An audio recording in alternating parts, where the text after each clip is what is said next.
I am an orientation and mobility specialist. I'm a lawyer. I'm a firefighter. I'm an advocate. I'm a sister. I am a mother. I'm a friend. I am me. I have bipolar disorder. Depression. On borderline personality. I'm not embarrassed. 1 out of 5 people lives with a mental health condition. We're all people, and if we talk about it, there's hope. Hello, I'm Matt Smith, board member of the Anti-Stigma Coalition, and on behalf of all of us, I'd like to welcome you to the latest in our series of Facebook Live events. This time we are focusing on the state of stigma, mental wellness in the workplace. Most employees today want to work for a company that values mental health, provides a mentally healthy environment, and offers support for the mental health of their workers. But how do the conditions in a workplace impact mental health? Does stigma play a role in how employees seek or don't seek out help when needed? What can businesses do to help provide positive environments and work cultures? Today, our panelists will explore these and other related questions. Before I introduce our panelists, a couple of quick things. Our program is for up to 1 hour. During this time, if you have a question or comment, please type it into the chat box and we will respond accordingly. Your questions often lead to some great dialogue, so please don't be shy. Now, it gives me great pleasure to introduce our panelists. Tara McPherson. Tara is a corporate wellness consultant and team lead for Lawley Insurance. She specializes in employee wellness programming, health promotion, mentorship, and event management. With 10 plus years of experience, Tara consults with clients to assess, identify, and coordinate customized wellness and health programs. She also develops and delivers programs that effectively target and address the health and lifestyle risk of client populations. Tara began her career at Lawley as a corporate wellness consultant. Prior to Lawley, Tara was an athletics assistant and research assistant at Canisius University. Tara is a certified wellness program manager, adult CPR and AED certified, mental health first aid certified, and a certified group fitness instructor. Tara earned a bachelor's degree in health and wellness and a master's degree in sport and fitness from administration management from Canisius University, and a strategic public relations certificate from the University of Toronto School of Continuing Studies. Tara was selected to participate in the 2018 NCAA Emerging Leaders Seminar and volunteers for Beds for Buffalo and the American Heart Association. Thanks for joining us, Tara. Courtney Moskal. Courtney is a registered dietitian and corporate well-being consultant for Walsh Duffield companies. Courtney began her career in health and wellness, starting as a collegiate tennis coach and sports nutritionist for both the University of Richmond and James Madison University, where she helped undergraduate student athletes enhance their performance via nutrition.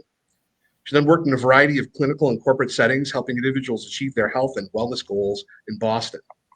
In Courtney's current role as a corporate well-being consultant at Walsh Duffield in Buffalo, she works with the agency's group benefits clients to implement holistic and effective well-being programs. In this role, she has seen firsthand how mental well-being is a key component of overall quality of life. Courtney also works as a dietitian within a private practice setting and is a presenter for Child and Family Services Employee Assistance Program. Welcome to our panel, Courtney. Susan Schubbe. Susan is the Vice President of Human Resources at SaveOnSP, a leading benefit administrator for specialty medication pharmaceuticals. With over 25 years of HR executive leadership experience, she's responsible for driving the organization's human capital strategy and fostering a high-performance culture. At SaveOnSP, Susan leverages her expertise in employee benefits, learning and development, and talent management to support the company's mission of helping patients across the United States navigate the complexities and high costs of specialty medications. She also oversees the HR operations, compliance, and employee relations functions. Prior to SaveOnSP, Susan held senior HR roles at AAA Western and Central New York and Carvel Incorporated, where she successfully implemented HR initiatives that enhanced employee engagement, retention, and well-being. Susan holds a BS in Business Management and Economics from SUNY Empire State College and has earned the SPHR and SHRM-SCP certifications. She's also a licensed analyst of the Predictive Index, a tool that helps optimize talent decisions. Susan is passionate about developing and empowering HR professionals and has been recognized as a C-level executive award recipient by Buffalo Business First. She's an active member of the HR community and serves on the boards of several not-for-profit organizations.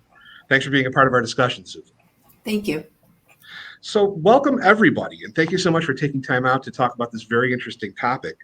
Let's get started by hearing more about the work that each of you are doing. What are your companies doing to support the health of your associates, and why are such efforts important? Tara, can we start with you?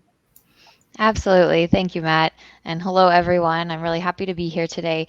As Matt mentioned, my name is Tara McPherson, Corporate Wellness Team Lead at Lawley. And in a nutshell, what we do as wellness consultants is we work with our client groups to design and implement worksite wellness programs and strategies that are not only aligned with their business objectives, but also the unique individual needs of their employee populations. And when I say that, it sounds like a nice two-line sentence, but it means a lot of things. And overall wellness is not a one-size-fits-all solution for employers or for individual employees. And it's really important that we are bringing our clients strategies that can mitigate barriers across all different aspects of well-being, whether that be mental wellness, physical wellness, social, intellectual, and so on. And one thing that Lawley is doing specifically to support the health of our associates is we have a wellness program in place where we administer it through a third-party wellness platform, but in conjunction with that, we also have several different committees internally that are dedicated to different aspects of well-being. So we have our wellness committee that brings initiatives to our employees throughout the year. We also have a culture committee. We also have a learning development committee, and all of us collaborate together in order to make sure that our employees have a well-rounded approach to handling their health and well-being. And all of these efforts are important because, as I mentioned before, wellness is not a one size. So it's important as companies, we are providing our employees with different offerings so that it can meet their needs on their journey and be more specific to them and not just one blanket solution that's supposed to target everybody. Well, thank you for that, Tara. I appreciate that a lot. Courtney, how are things at Walsh Duffield? What do you do? Yeah, thanks for having me, Matt. And hi, everyone. We work with our group benefits division and work with our clients to build, as you said in my intro, a holistic program. And this conversation is very timely and very important because mental health, everything stems from that. It's not just an integral spoke of the wellness picture, but it really should start with mental well-being. So what we do at Walsh Duffield, a lot of times we kind of incubate our ideas in-house, and then we bring these ideas out to our clients and bring these same principles and see what we learned. But right off the bat, we encourage managers to have weekly check-ins. So I think communication, and I'll probably talk about this a lot today, but communication is huge. So it can be a simple message or a simple email, but goes a really long way to make the employees feel more connected and just more comfortable having these types of conversations with their manager. And also just consistent reminders of mental health resources that are just available through our benefits plan or in our community. So in many instances, we have so much information at our fingertips, but we just don't know where to start. So these consistent touch points just simplify the process of seeking help to get that first step going. Even hosting, and I'm sure we'll talk more about this too, but hosting presentations. So it could be on-site presentations on mental health basics, virtual conversations, recordings, just as this one, that you can really get out to a number of people. But having these coordinated resources for our clients are really helpful. Another thing I wanted to mention too, so some tangible events that we do at Walsh Duffield, and again, it's something that we help our clients do the same. So we've converted some unused spaces into meditation spaces. So this I like because it's something we can see. It's a tangible reminder that the company cares for our mental health and making it a priority. If you can't do that, say you have a remote culture, then maybe there's some apps that we can take advantage of. So it's a couple things, but communication is probably the first that comes to mind. I appreciate all of that, Courtney. Thanks for all you're doing. Susan, over to you. Things that happen in your experience. Thanks, Matt. SaveOn really commits to a core foundation of a wellness program that's really centered around your traditional annual physicals, your biometric screenings, and so forth. So that's something that continues to be in place here. That's very, very important. And then from that, really the focus is education on the 5 pillars of well-being. So outside of your traditional wellness, financial wellness, mental health and well-being, community engagement, all of those things in terms of what are they, why are they important, what resources are available, and really educating our employees with what's available to them through SaveOn and the community as well. We also provide an employee assistance program, and that is, available to all of our employees. And that's something that really has been instrumental and is a really great go-to for employees that want a safe space. They want a confidential number to call. And there's just a wealth of resources available. So, from having, a traditional program and really growing that based on our employee needs and continuing to educate are things that we're committed to and that we have found to be successful here. That's all great. I know from experience that I've used EAPs in companies, and I just as a commercial to everybody out there that's watching and listening right now, I get a report monthly about usage of the service, no names, no topic areas, nothing personal where I would know anything about that because I don't need to know that. Right. And so if your employer is telling you that this is totally confidential, you can trust them. They're not lying. If you're employing a good EAP program, that's a feature of what they offer. I think it's important for everybody just to know that. Absolutely. Thanks. Now, we talked a little bit about mental health as far as the integration of it. How does it, how is it addressed in each of the programs? And as far as is it being integrated? Is it done more of a special thing, or is it more done as an integrated kind of approach? Who would like to go? I can jump in. I would say both. I think it's so important to dedicate specific programs to mental health, but in addition, in talking about some of the reasons for mental health challenges, like financial struggles, and then incorporating financial wellness into our education program and bringing in speakers and talking about resources. I think it's important to really align because a lot of the common challenges related to wellness are related to stress, anxiety, isolation. So I think when you look at the 5 pillars of well-being and you talk about, community involvement, social, financial wellness, and really tying that in, I think it brings a broad perspective, but also just dedicating time to mental health itself. The month of May is Mental Health Month. So we're spending a lot of time talking about that and sharing resources that are available through our EAP and our local communities. So I think it's really important to really do both. And then most importantly, not stop. It can't be a one and done. There has to be a continuous outreach and a continuous communication to our employees and sharing diverse resources that are available.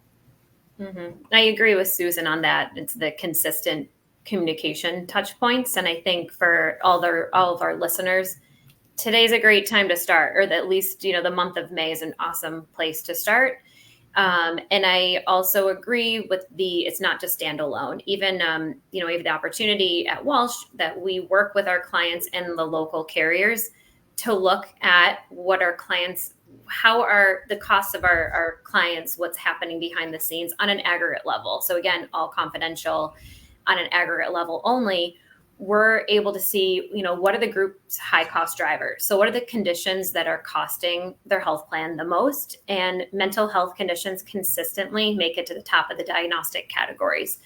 And it's embedded within, diabetes, musculoskeletal, it's all together. But we are able to then kind of get a deeper dive into what are those top conditions in that mental health category and see what we can do from building programs and other resources. EAP is phenomenal. I can attest to that as well. And a lot of groups, they might not know they already have that contract with the EAP. So it's kind of going back to see, do we have that contract? Are we utilizing that as much as we can? You have an allotment of presentations that you can have for your group, and the confidential one-on-one is also a massive resource. They also, a lot of the EAPs too have training programs for the managers or for people in leadership to be able to educate and what are those signs that their team might be, if someone on their team might be struggling, what are those signs to look for? What are the questions to ask? And I think that's, again, an untapped resource that can be looked into. That's really great. Go ahead, Tara.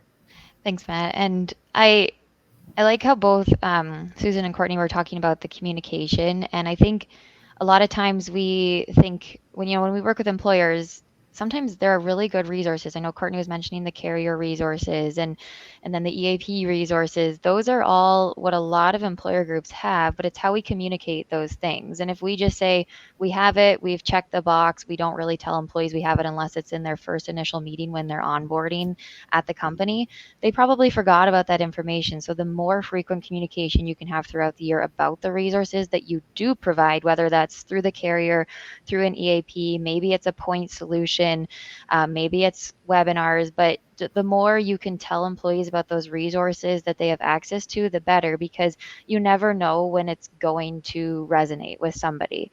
And then another thing that I think is, just thinking of mental well-being, I know it was in the video that started this live session, but 1 in 5 US adults experience mental illness each year. That's a lot of individuals, and it's probably a lot of people that and I'm sure all of us can really say that we know somebody that has been impacted by mental illness, or maybe ourselves, we have been as well. And it's the key to making us feel more happy and productive. So the more we talk about it and the more we make employees feel comfortable about talking about it and bringing those concerns to the forefront and feel like they're going to have that safety to be able to stay at the workplace and actually be mentally well on their own, the better. And we should all make it a priority, and we should make sure that we do talk about it so that everyone feels comfortable. And Courtney was talking about some, those clinical drivers. We are seeing anxiety and depression in pretty much every single clinical review that we have with our employers. And that's a couple of reasons why, the stigma is being broken down. People are seeking the care that they need, but also people are struggling. So as employers, it's just really important to make sure that you communicate about the resources that you have, because again, you never know when it might resonate with someone and they might need it. Yeah, we keep coming back to communication, and we all knew we would, because you have the tools. You've got to make everyone aware that the tools are there and make it totally okay to use the tools in order for the tools to get used to the degree that they need to be used, right? So it's like it's an ongoing effort of all of that. And I think Susan said something really important about just the culture we're in right now. I mean, the state of affairs, in the world. I mean, even before COVID hit, and we had an opioid epidemic. We had, wars across the world. We have, big divide politically in America, social unrest. All these things are in the background of all of our lives, and it doesn't help. So to acknowledge all those things in addition to what's going on in the workplace. We got a question, and periodically questions are going to come in the chat, and we love it when that happens. I'd like to get to them. Let's get to one now. As a business owner, how do I access programs if I am a small business without a formal HR department? Does anybody have any advice about that? Sure. Go ahead. Was that Susan? No, go ahead, Courtney. I was just going to mention, we mentioned the EAP a number of times already, but I feel like that would be, the local EAP with Child and Family Services is one that comes to mind. I don't know if this is a Buffalo question or not, but that might be a great way to start. And even with their carrier, where's their coverage, their health coverage coming from? There's probably a lot of resources that they can do, even if it's a small group. But I think with this kind of second part of the question, it's no formal HR department. You might need someone that's willing to champion these efforts. It doesn't have to be a manager. It doesn't have to be someone in leadership. It doesn't have to be the president. Someone that's pretty passionate about this topic can really do a lot of good for the company. That's great. That's really good. I can also add too, we're so, fortunate, in Buffalo, there's so many great organizations like the United Way, Crisis Services. And I think even, on a national level, if you look at the National Association for Mental Health and you look at the resource and the training, that's all free, for employers or, organizations to use. There's just such a wealth of information out there. So like I said, United Way, Crisis Services, check those out. Those are always really, really good resources to go to. And then again, your national organizations that you can find on the web. Thank you, Susan. Appreciate that very much. So we talked a little bit about some of the outside forces that can cause stress and anxiety and difficulties with people's lives. I'd like to get now at least into a little bit the workplace culture, workplace culture you have in a given workplace, and what does that do in determining the mental well-being of the employees, and what can be done to support workplace cultures that might need to become healthier and more supportive of mental well-being? What advice would you have there? Can I go with Tara first? Sure. Yeah. When I love talking about culture because I think, it's been a trending topic for a long time, but it hasn't been talked about in the way I think it is more recently. And what I like to draw to is culture versus climate. And this, a lot of it comes to communication. But to give you an example of what I mean by culture versus climate, let's use paid time off. Everyone likes time off. It's good for our mental health to take those days off throughout the year. But the culture might be the company saying, we want you to take time off and enjoy it. But maybe the climate, depending on your position in the organization, is based on your title and position, you need to make yourself available by text if something urgent comes up while you're out. So obviously there's a bit of a divide there, and the health impact can be confusion, lack of trust, inequity, maybe even burnout. And it also, another example would be we support employee well-being, but now we mandate a full return to the office.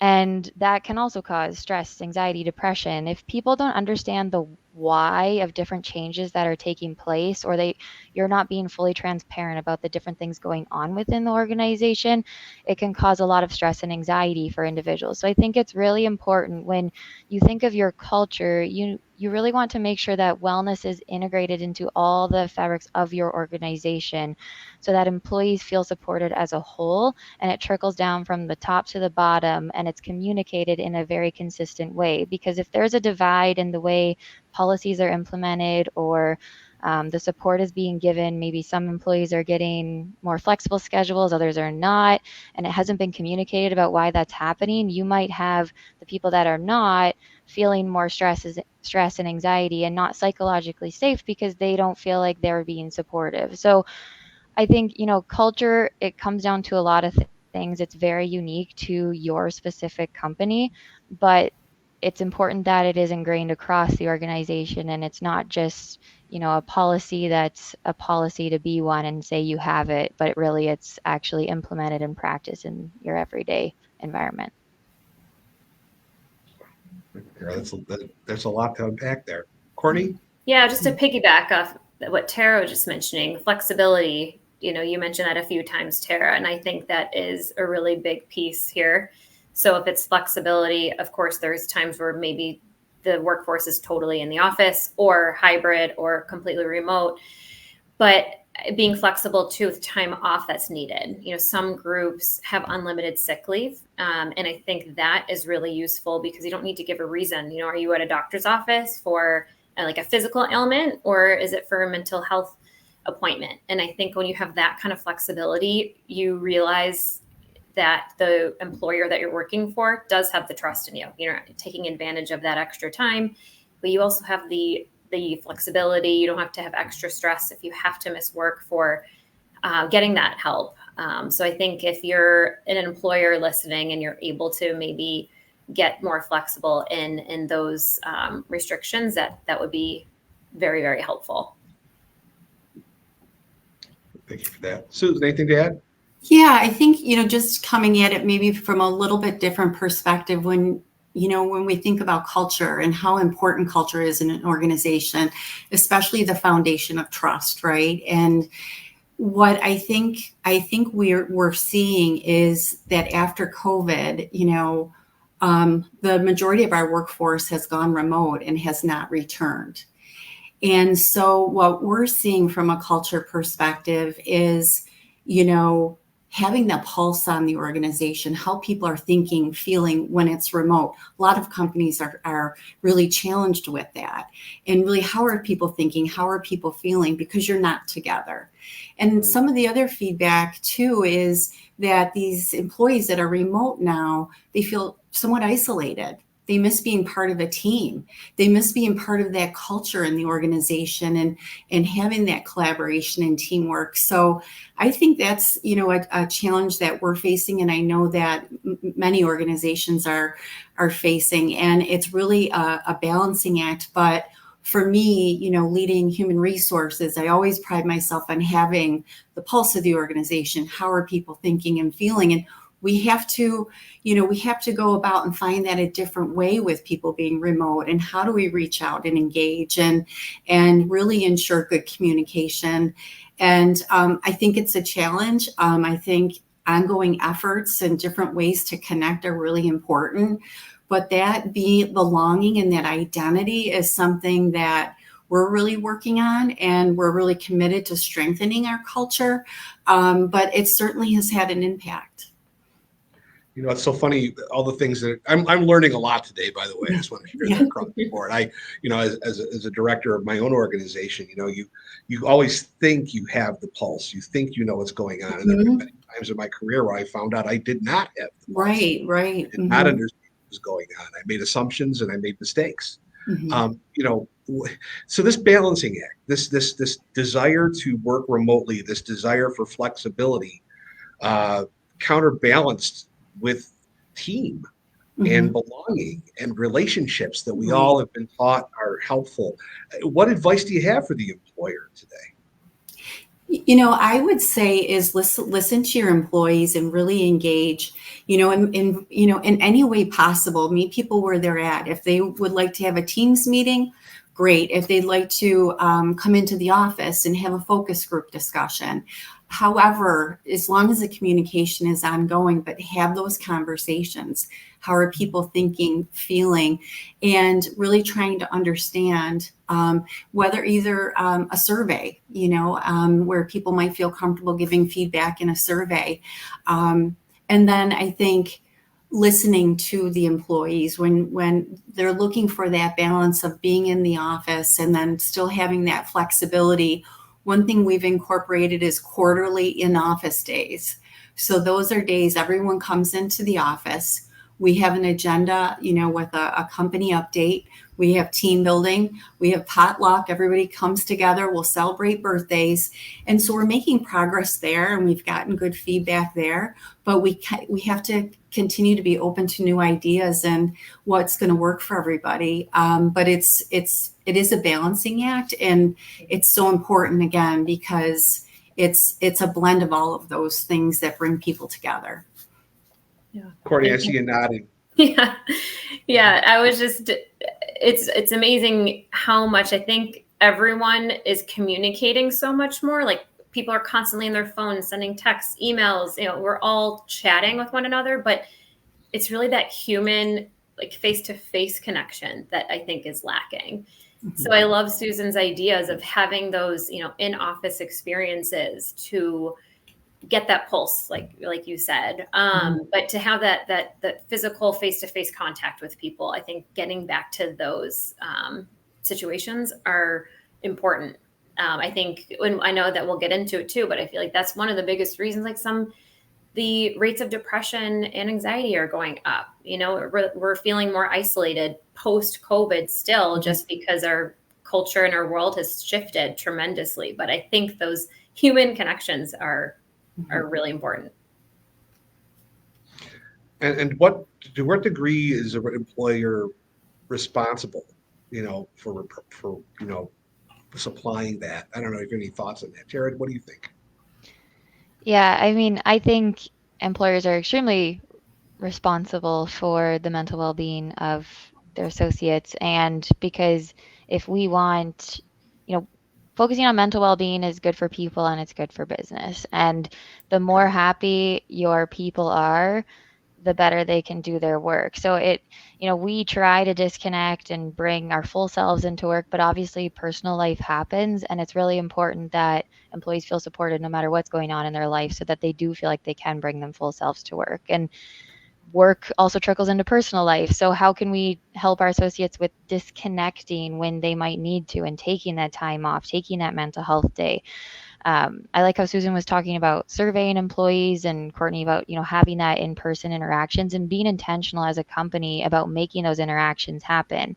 People might be reluctant at first, but usually once we get together as a group, there is some positive feelings from that. And, people feel more welcomed and just integrated with everything. And then one thing I did want to add to the previous question was talking about hybrid setups and, virtual meetings, in-person meetings. Obviously, if you're a company and you have a lot of different locations and not everyone can always be in the office at the same time, I think it's just important to make that okay and let that be normal, because the more we make people feel bad for being remote, the worse they might feel about being remote and, their job in general. So just making people feel like they're supported no matter where they sit is a really important thing that I wanted to mention as well.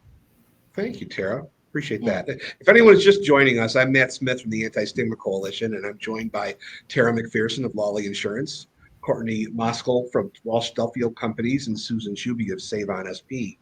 We've been discussing mental health in the workplace, and we'll be talking even more about the role of stigma as an impediment to addressing mental health issues and the strategies for overcoming it. Everyone joining us, please do take a minute and check out our website, letstalkstigma.org, and maybe join the over 4,000 others in taking the pledge to end stigma. Also, if you are connected with a business, organization, or faith community, you can become an organizational member of the Anti-Stigma Coalition. You can find information for this on the website under the Members tab. Now back to our discussion. One of the main things I wanted to talk about today really is the issue of balance. It's come up a couple of times, and there is, of course, a need to encourage better production and striving to succeed in one's career, and the management of, and you have to balance it with the management of the stress and anxiety potentially perpetuated by the job demands. And, how is that done? What's the secret in the sauce there? I think one thing to share that I thought was interesting, I read an article this morning in the Society for Human Resource Management, and it shared that a third of our workforce, the U.S. workforce, was really challenged with stress and anxiety and reported mental health challenges due to work. The interesting part of the article that went on is another third reported positive findings because companies were making progress. They were making progress on promotion of well-being programs, education on mental health, belonging, the diversity, inclusion, all of our efforts around diversity, inclusion, inclusivity have been making a difference. So we are starting to make an impact there. But again, it's 50-50, and we have to continue to work at that, knowing it's so important. When we talk about work-life balance and communication, I go back to before COVID, right? 2008 to 2015, what we were hearing about is the impact on technology. It was the challenge for a 24/7 world, being on all the time, instant responding, right? So they reported at that time, average person checked their phone 150 times a day, right? People were just on overload.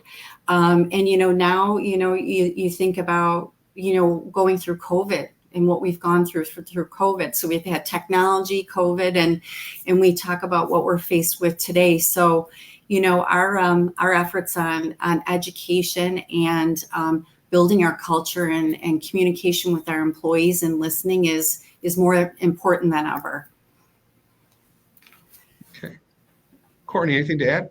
Sure. Yeah, you were talking about the balance. So the balance between, higher productivity of your employees, but also managing that stress and anxiety that might be, perpetuated by job demands. And that is a super tricky question. How do we get through that one? Because we all think, there's demands, there's goals, expectations.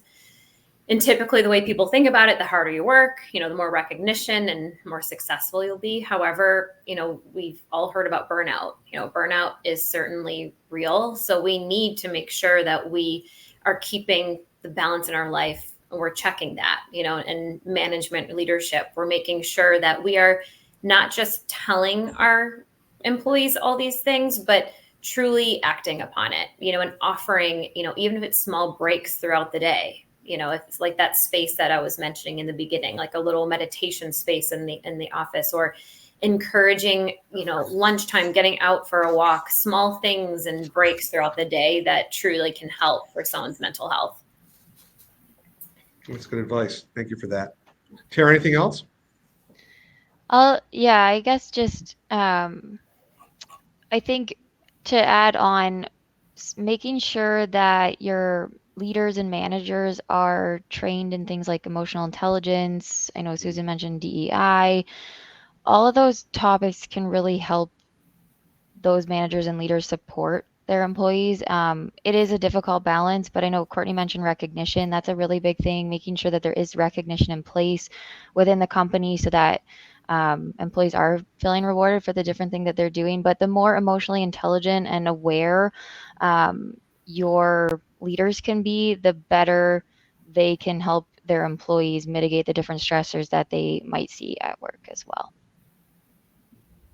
It's interesting. I've done a lot of interviewing over my time in my career of potential candidates, for job openings. And one of the questions I tend to ask is, describe your ideal, boss, and also describe the worst boss you ever had, to get people talking about what they might be prioritizing.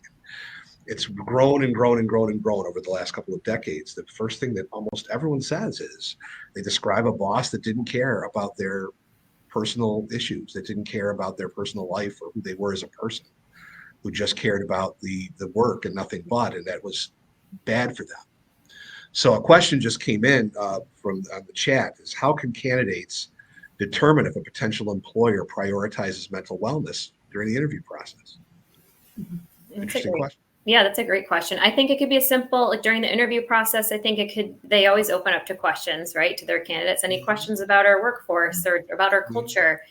I think it's easy as, what does your well-being program look like? What mental health resources are available, for family, friends, dependents or spouses. So I think it really is just an open-ended question that the candidate can ask the person that's interviewing them. Other advice to potential? Yeah, I agree with Courtney. I think that's the best opportunity is really during the interview process. And I think too, if you want to gauge, I think you can learn a lot from going on an employer's website and, learning about, how they are committed to the environment, the community, and, their employees and employee well-being, and looking at those stories, because I think that will give you some good insight into that. But I do believe the best opportunity is right during the interview process. Mm-hmm. Yeah, and I think asking them maybe to provide an example of how they supported one of their associates' mental wellness. They should have something to give you, and it will give you some insight into maybe the unique ways they helped that person or several people. That's interesting. Thank you, Tara. We have another question here in the chat. How can my employer help with family members in need of a mental health treatment or counseling? Can we use our HR person as a resource, or should we reach out to the carriers directly? I don't know who might want to answer that one. I can jump in there. So as I talked about EAP, many EAPs are provided for the employee and their families. So at SaveOn, any of our employees' family members have access to our EAP. So that is one great opportunity. And then as far as using the HR person, I wouldn't say, the family member directly with the HR person, but certainly, your HR department is a resource that maybe can lead you to different organizations in our community that might be helpful.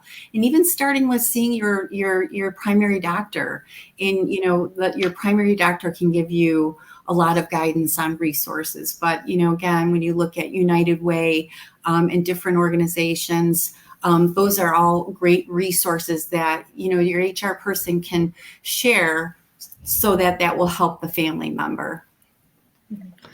I have something to add too. I know part of the question was the carriers. The carrier is also a great resource to start out with. along with the resources Susan mentioned. And again, I don't know what health carrier this individual is referring to, but just looking at some of the larger carriers in our area, Univera, really great creative mental wellness programs. They also have like a mindfulness app called Headspace. I'm sure a lot of you have heard of that. Independent Health, they have a mental health toolkit. So it's various presentations and programs on mindfulness that both the individual and their dependents can also take advantage of. And then Highmark, they have a Well 360 virtual health. So that encompasses mental health along with a number of other wellness topics. And they also have a targeted mental well-being program. So I think tapping into the carrier, there could be a wealth of information that you didn't know you had access to for you and any of your dependents. Absolutely. All right. Well, thanks for that. Obviously, it wouldn't be an Anti-Stigma Coalition Facebook Live if we didn't bring stigma right to the forefront of the discussion. So what about stigma around mental health in workplaces? What does it look like today? And does it impact the giving and receiving of help? How big of a deal is it? Tara, can I start with you? Yes, sure. So I think there still is a stigma. It is still there. It has gotten better, especially I don't like to always refer back to COVID all the time, but obviously it caused a huge disruption in the way we work and are in our workplaces. And that really made sure that employers pay attention to the mental well-being of their associates. So I do think there was good that came out of that, and the stigma is being broken down. But I do still think there is work to be done. Some of the ways we are seeing that the stigma has been broken down, as I mentioned earlier, how we're seeing it, anxiety and depression as one of the top clinical drivers when we look at an aggregate report from a medical carrier, and that means people are seeking that help. As a consultant, we have a lot of our employers asking us about different point solutions in the mental well-being space. And what I mean by a point solution is it's a targeted solution. I know Courtney mentioned Headspace that can help employees with a specific part of mental well-being. There are point solutions out there for preventive care. There's also behavioral health, and then there's also some that kind of do a bit of both. So there's a lot of employers looking into things like that, which is good. It means they're really trying to support their employees. But another thing I think that can really help to break down the stigma even further is, again, training all your associates or your leaders on things such as mental health first aid. There are organizations in the community such as Compeer of Greater Buffalo that they can bring individuals in to train people on mental health first aid. It's like CPR for your mind. That's how I always like to describe it. And then there's also another training called Question, Persuade, and Refer. That's a suicide prevention training. That's another good one to bring in, because as a company, then you can say, we've trained our associates on these things, and it just puts it more in the minds of everyone and shows that you're really taking action and caring about how individuals feel on a daily basis. There are some models, I believe, that are out there that aren't that lengthy or time consuming that can, be useful. Courtney, what do you think? Yeah, stigma definitely surrounding mental illness still exists, but I think even the fact we're having this conversation, this really shows that the stigma is being reduced. We want to talk about it more. We want people to feel more comfortable talking about it in the workforce. We know that stigma can lead to discrimination, and these the treatment of people with mental illness, it can look obvious or direct. So someone making a negative comment about mental illness or your treatment, or maybe there's some subtle actions or unintentional actions, maybe avoiding a person due to their mental illness. So it still exists, and it can, really affect people, but might impact that person receiving help. So, one might stay quiet about their mental illness out of fear of being judged. And this can make that first step very scary for them. So again, the more we can learn about it, the more we learn about mental illness and increase the awareness and get these types of conversations going in the workplace is a really good step. Yeah. I am concerned about, the idea of being afraid of being passed over for a promotion, or being that kind of treatment. And I don't know, Susan, how do you erase some of those fears and concerns? Yeah, I think again, it's our commitment to ongoing education. Just as if it were any other type of condition. It really is continued commitment to educate and inform. And like I said, I think we are making progress.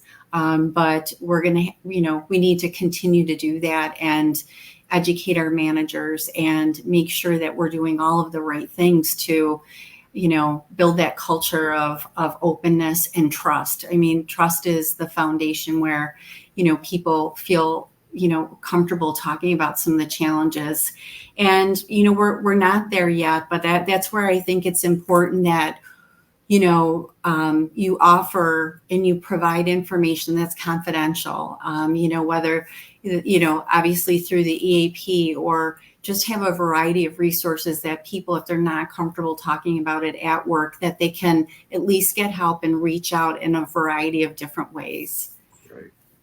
And I think it's another key point to drive home with EAPs as well. It's not just for this kind of thing. It's, I'm having difficulties with my aging mother. I'm having financial problems. Where do I turn to get, this money issue taken care of? Mm-hmm. So it's like, it's even, so you don't really get, please, people, do not be afraid to access your EAP. Right. Hammering home on everybody. Definitely. Well, I always enjoy hearing stories, especially those that have happy endings. And I wonder if any of you have any kind of story of people who accessed help in a workplace and were better workers because of it. I have one that did not seem impactful at the time. I shouldn't say impactful, but I feel like it's only being asked to kind of reflect back on it. But I did work with someone in the past that was struggling with mental illness. And I really did not know. I was her peer. And it was just me asking a simple question. She just appeared different. She used to have a different demeanor about her. And over time, she just changed a little bit. So I just asked her, how is everything going? Is there anything that I can do if like the stress is too high? And she opened up to me, and she actually did utilize EAP resources. And we had a couple touch points from there on after, and she appeared and she was saying that she was doing better, and she had resources and she ended up working with a therapist that was really helpful. So it's not a very specific story, but I think recalling it because of this conversation, it actually is a nice example to be able to recall. And thank you for sharing that, because here we have systemic things in place. Mm-hmm. We started with a person who cared, right, and was observant and was willing to communicate, utilize the tools, and then a person was able to come back and benefit from the use of those tools and even be a better worker as a result of the whole thing. So it is possible. And the tools, I like to mention, like those tools that specific individual used, again, they were at no cost, they were free. And it didn't take a formal conversation either. I think just making it a normal conversation, kind of normalizing the topic, I think is a really, it makes people feel comfortable. That's a very key point, Courtney. I mean, people out there, you're not going to cause mental illness by asking how somebody is doing. Mm-hmm. Nor are you even endangering someone if you're worried that they might be at risk for suicide. In fact, asking a question could save their life. So we have to overcome that fear and that stigma as well. Anyone else have a story or two? I'd just like to share, again, not specifically, but, through my career, being able to share and really advise employees on their employee assistance programs. I've gotten great feedback, numerous different situations, right, for different reasons, but being able to, have someone provide information and then, getting good feedback from the employee that they felt like they were helped and they were taken care of. That is something that is just so valuable. So I think that is something that, I really would like to share is, how much those benefits truly help employees and their families that are struggling. And, as you shared, it's not just mental health, right? It's, if financial challenges that cause stress or whatever the issue might be, you have somewhere to go that, that is a resource to help you. That's a really good point, Susan. I think that a lot of things people are experiencing, you would even categorize as mental illness. It's just a natural human reaction to the right. that everyone is kind of dealing with, or Right. major traumatic life events that come our way. Mm-hmm. And it's no problem getting supports to get through those. That's a message I think we got to say loud and clear. So, stigma in the workplace, as far as talking about it, I don't know. It's who are the best messengers, I guess.